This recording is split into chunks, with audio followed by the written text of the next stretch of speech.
In some of my recent videos, I was doing a challenge, and I'm still doing that series, so check it out once I finish uploading it.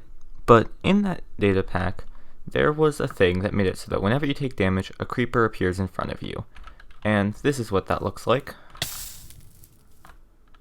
And this could lead to chain reactions where creepers explode and then damage you, and then explode again.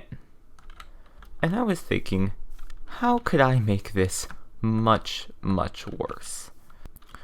So, what I made this new data pack do is this. Yeah, that seems pretty simple, but there's a lot more to this than just that. So, the main thing that makes this different is that it's not just for the player. So if I go over to these horses over here and were to punch one of them, that happens.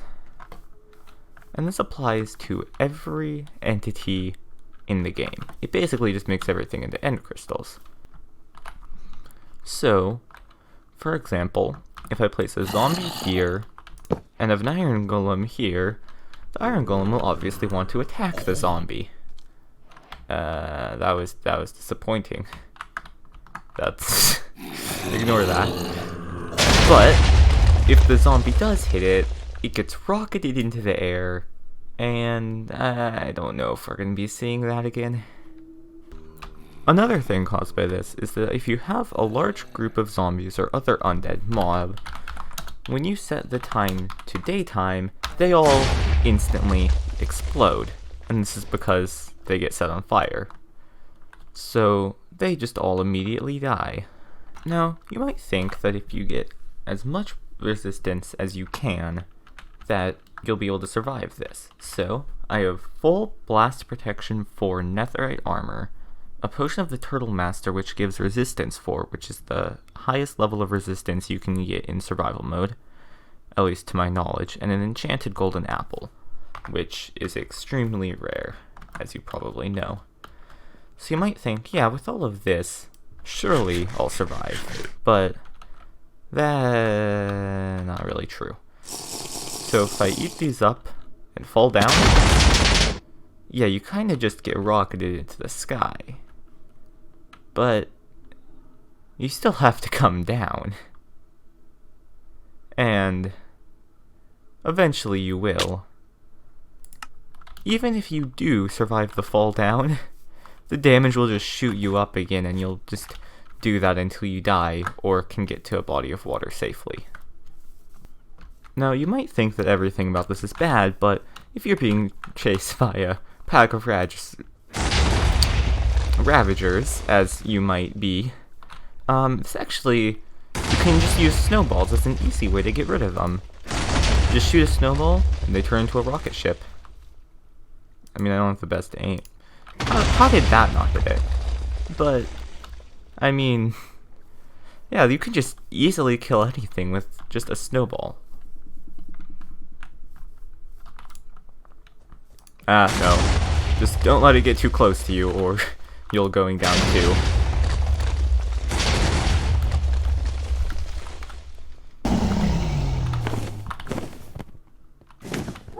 And, oh.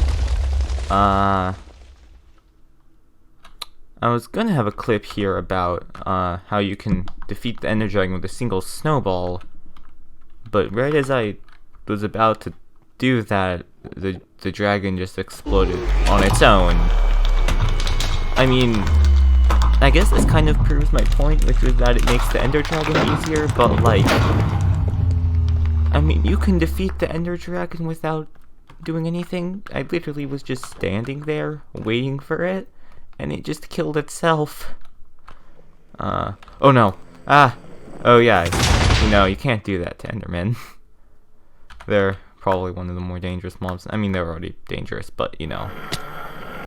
And if you didn't think that was bad enough on its own, I added an extra function to this data pack, which makes items explode. Just in general.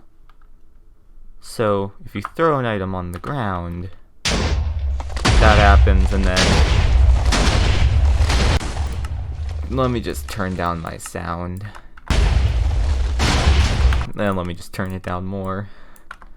It creates this insane chain reaction. And I could have made this much worse. I made it so it only happens once every second. But if I made this per tick, this would probably just crash your game almost immediately. And also, if you do this in the desert biome, it looks really cool. It's like raining sand. But it's just a bit laggy, you know?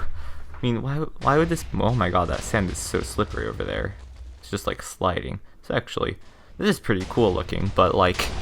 Imagine trying to do survival Minecraft while this is happening. Yeah, it's impossible because you'd have to time every block break so that you can pick it up before the per second explosion of items happens. And chances are you won't be able to do that. Also, if you kill some sort of monster at all from afar, it will drop items and create explosions. So yeah, I think it's pretty much impossible to play with this function. Oh god, it's getting really laggy with this going on, but it's probably possible with the other one. And I'm not gonna do a survival series on this unless like people really want me to. Okay, ow. Let me just pause the game. But if you want to, I'm gonna have a way to download this on my Discord, and yeah,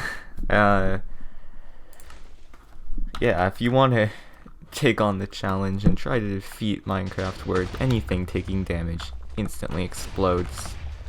I don't know if it's possible, but I mean, considering some of the advantages it gives you, it can't be too hard, right?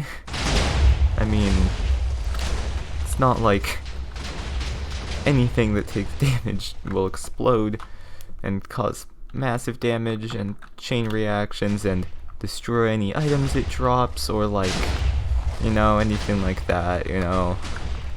Yeah. I mean, I'm sure it'll be possible to make a base like this, you know. You're in your base, get shot by a skeleton from afar, your base is just gone. Yeah, sounds really fun. Anyways, that's all for this video, and